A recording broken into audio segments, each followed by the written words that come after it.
Hello and welcome to chapter 2 of my story Leeds. No, it's not called that, it's called Loidis, Leeds. My 5-part story which is about the history of Leeds, and you should already have heard chapter 1 about excuse me, Nisha, Mo and Jack when they were challenged by a lady in the Leeds City Museum. By the way, if you don't want to listen to me reading it and you think it would be better for your teacher to read it, you can get this chapter and download it off the same web page that you're watching this video on, because sometimes I think it's better if someone's reading it in front of you. And also, I'm not a brilliant reader, so your teacher's probably a better reader than I am, so please feel absolutely free to do that. Anyway, chapter 2. When Nisha, Mo and Jack visited the Leeds City Museum on a school trip, they met a lady who set them a challenge which they accepted. The woman said that a ghost would visit each of the children over the next 4 nights. Each ghost would set them a puzzle, and if they solved each puzzle, it would mean that something amazing about their history of their city, Leeds, would be revealed. But things like ghosts visiting children never really happen, do they? So that's sort of a preamble that I like to do. Here we go. So this is another sort of 10-12 minutes, teachers, if you need to know that. Right. When Nisha woke, she knew that she was not alone. She could hear a rustle of material and the soft breaths of someone standing at the end of her bed. Nisha kept her eyes screwed tight for a few moments. If she did not open them and pretended to be asleep, then nothing would happen. But it was too cold for sleep, cold like at the museum yesterday. And Nisha knew what that meant. Her mind was working overtime now. What if there was someone at the end of her bed? A dead someone. A ghost. And if it was a ghost, she thought, it had come to set her a challenge, not scare her or curse her or kill her. And if that was the case, then the woman in the museum must have been a ghost too. And she was all right. She didn't hurt Nisha. So maybe ghosts could be okay if they needed your help. The ghost was waiting for her. Nisha could sense that. She had to make a decision. See who was there or play dead.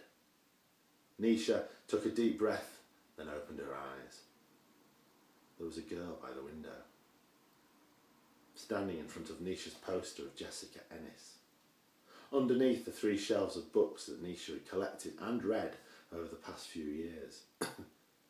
Except Nisha could still see the image of Jessica Ennis through the girl. The poster was flickering, or the girl was, and there was a buzzing sound like the air was charged with a strange electricity. But Nisha put all of that out of her mind. She swallowed and faced the ghost. The ghost girl was smiling. She was wearing a long red dress or apron over a white sleeved top, but the clothes were made of old and rough materials. She had a leather belt tied around her apron with bare feet. Hi, Nisha said. She was determined to show that she was not scared. I'm Nisha. I'm Breda, the girl said. Welcome, Nisha replied, then realised she was too nervous to say anything else. So she waited to hear what the girl had to say. I lived in a place called Elmet many years ago, the girl began. Our men made tools and weapons with iron. We lived in a place that was higher than the flat land to the east, where the sun rises. Remains of our fort are still there today. Will you find my place before the sun sets today? Yes, I will, Nisha replied without thinking how she would or could do that, or how difficult it would be. She just said yes. She felt she had to. Almost immediately, the girl bowed and faded, just as the air began to feel warmer. Soon she was gone, and Nisha was alone again. Disappointed. She would have liked to have talked to the girl some more. But as soon as the girl had vanished, Nisha rushed to her bedside table and wrote down what the girl had said, word for word.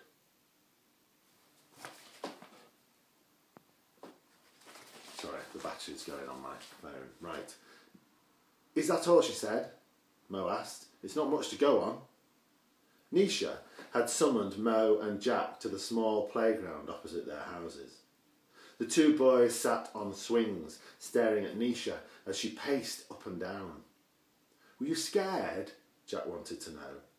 Nisha shook her head, then told the boys exactly what had happened. And that was it, Nisha said. And no, I wasn't scared, not really. Not once I saw her. She was nice. She smiled at me. Nice, Jack said in a weak voice. Yeah, nice. But you said she was a ghost, Jack said. I know. I don't understand. So tell us what she said again, Mo interrupted.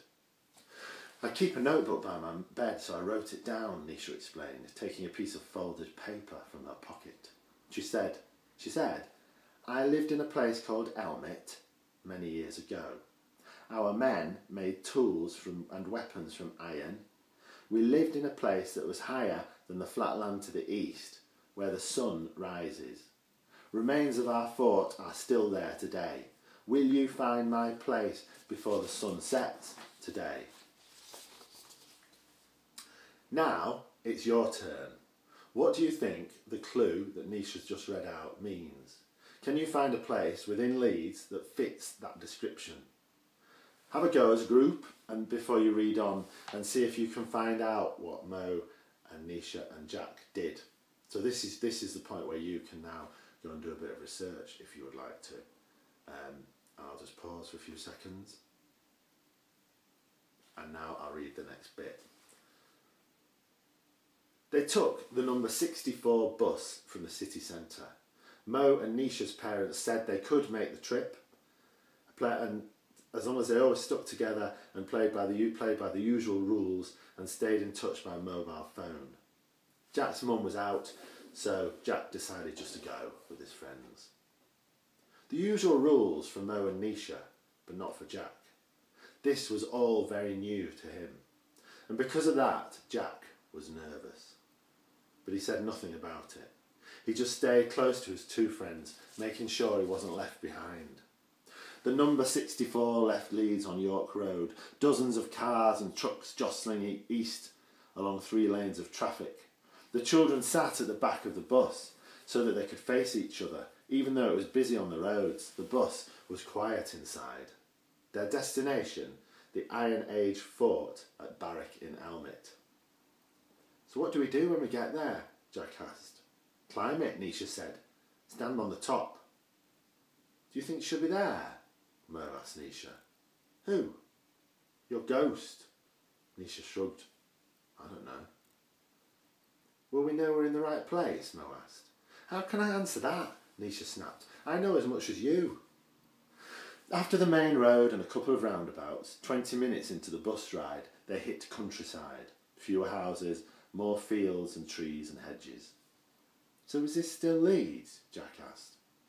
Nisha could hear that he sounded nervous. Yeah, she replied. I didn't know there were fields and countryside, and look, is that a farm? Have you never seen a farm before? Mo laughed. No, Jack said, his voice quiet. Have you never come out of the city? Nisha asked the next question. Jack shook his head. He was staring out of the window, and for a couple of minutes, all 3 of them did the same thing. Then, in the distance, Nisha saw a raised piece of land. That's it, she gasped, the fort. The bus slowed down, and the driver called to the back of the bus, This is the stop you want, kids. The path up the hill is just through that gate. It wasn't a big hill, but it was quite steep. Even so, Jack ran on ahead, desperate to see the view from the top. The countryside was amazing. So was the sky. He felt excited and full of energy. But when he got to the top, he heard a voice calling out, Jack, come here now. Jack froze. He felt sick. Was there a teacher after him? Or worse, what had he done wrong? Suddenly, 2 dogs, black and white, raced up to join him. One leapt up at Jack and tried to lick his face. Then a voice, Jack, Dave, come here. A woman in a purple coat appeared on the path. Jack stared at the woman in horror. Who was she? I'm so sorry, the woman said. She had a kind face. Jack, here. Now, I'm so sorry, young man, I apologise. Nisha and Mo had caught up, and Nisha understood why Jack looked so freaked out. No worries, Nisha said. The dogs are funny, and my friend is called Jack as well. I think he thought... Oh, I'm sorry, Jack, the woman said. I must have scared you. She looked apologetic, but she was smiling a bit too. It's okay, Jack said, playing with one of the dogs. That one's Jack, the woman said. I think he likes you. The three children laughed. The woman breathed out and smiled. It's lovely today. Have you come to look at the fort? Yes. Is this it? Nisha asked. It is. It's very important, the woman said. It used to be an Iron Age fort. People lived in little houses around here, and if there was any trouble, they would all come to the fort to be safe. So if it's Iron Age, Nisha asked, does that mean they made things with iron? It does, Pauline said. It was a long time ago, but it's a very important part of Leeds' history. It wasn't long before the bus into town was back on the busy main road. Buildings either side, a hospital, a petrol station. No more fields and farms and cows. Pretty soon the children stopped looking out of the bus window. The bus was warm, overheated and empty. Jack spoke first. So do you think we did it? Did what? Mo asked. Passed the challenge. Got one step closer to finding out what this great Leeds history thing is. Get the clue out again, Mo asked. Nisha unfolded her piece of paper and passed it to Mo. Weapons made from iron, Mo mused. That's Iron Age. And the fort was Iron Age first of all. And it had helmet in its name. Barracking helmet. The nice lady on the top said that. And it was a high spot with flat land to the east, Nisha added. And it's not dark yet, so it's before sunset, Mo said. Yay, we did it, Nisha said, echoed. Jack remained silent. Mo looked at the other two. But how do we know we did it, he said, for sure.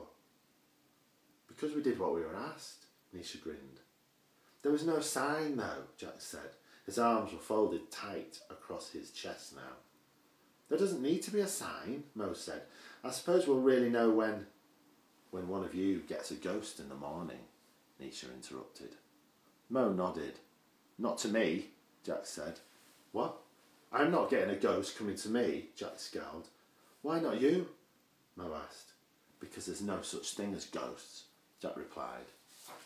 That is the end of chapter 2. And soon the children will go their separate ways in Leeds. Lights out again at home. They think they've solved the first puzzle, but they don't know that for sure. They have to wait to see what happens the following day to see if they're visited. And if they are, that will happen in chapter 3, but we'll have to see. I hope you enjoyed chapter 2 of Loidis Leeds, my story. Chapter 3 will be made available on this website on the video the next Friday, so that's the 11th of March. Thank you very much for listening, and I hope you enjoy the story. I'll see you in about a week, and enjoy the rugby and football if you can. Anyway, see you later. Bye.